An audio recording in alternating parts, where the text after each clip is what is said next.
नियम 9। अपना रहन सहन और व्यवहार इतना उम्दा बना ले कि जिसको देखने से ही लोगों को नेकख्याली का एहसास हो और लोग उससे मोहब्बत करने लगें। हमको ताकत अपने ख्यालों से मिलती है, मगर कब? तभी जब उसी के तरीके में अपनी चीजों में और उसकी बनाई चीजों में समरसता पैदा कर लें।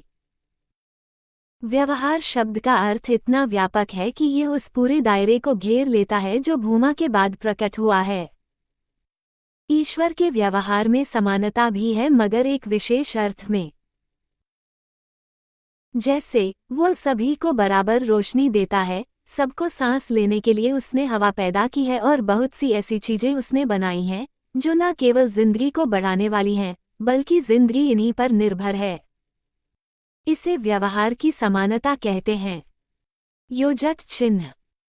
अब दूसरी चीज आती है जो उसके पास बन बनकर पहुंचती रहती है।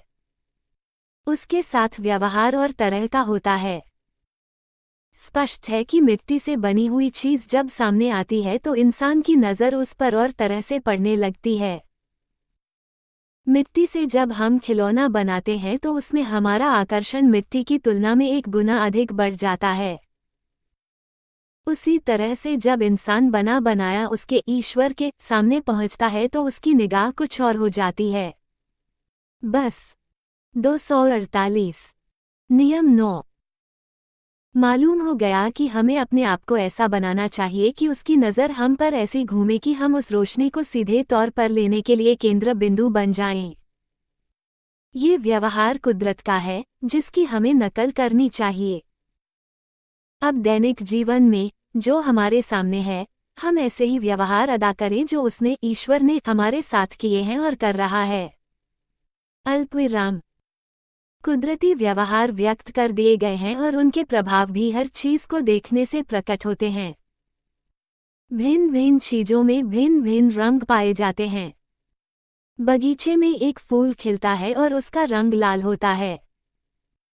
उसी के निकट एक दूसरा फूल उगता है जिसका रंग नीला या पीला होता है। मानो कुदरत अपना वैभव भिन्न भिन्न रंगों में दिखा रही है। जिसकी जैसी पात्रता और क्षमता है, उसको उसके अनुसार अपना हिस्सा मिल रहा है। मानो वह उनके साथ इस तरह का व्यवहार अपना रूप लिए हुए कर रही है। बस यही उदाहरण हमें हर हाल में अपने व्यवहार के लिए ध्यान में रखना चाहिए। जहाँ जैसी जरूरत हो वैसा ही हम व्यवहार अदा करें। जब इस काम की समरसता कुदरत से हो जाएगी तो उसमें असर पैदा हो जाएगा, जिसका नतीजा ये होगा कि लोगों का खिंचाव हमारी तरफ होने लगेगा। अगर यह बात ठीक ढंग से अदा की जाए और आप उसी के अनुसार इसका हक दूसरों को देने लगे तो उनका खिंचाव अपने आप आपकी तरफ स्वाभाविक हो जाएगा और इसी कशिश आकर्षण को मोहब्बत कहते हैं। जब दूसरों का हक आपकी नज़र में होगा तो दूसरे लोग आप में समरसता से पैदा हुई इस ताकत से प्रभावित होकर आपसे भी वैसा ही व्यवहार करेंगे जिसके आप पात्र हैं।